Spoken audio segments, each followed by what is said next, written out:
Repeated thoughts wear a kind of psychic groove in the mind.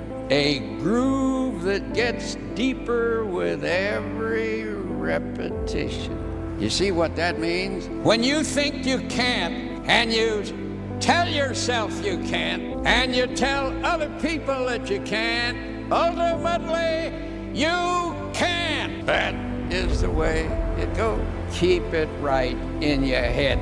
Keep your thoughts good, not bad. Keep your thoughts decent, not indecent. Keep your thoughts full of faith and not doubt, because it is in your thoughts that is determined whether you will be happy or unhappy, whether you'll be healthy or unhealthy. The happiest person is he who thinks the happiest, most interesting, finest thoughts.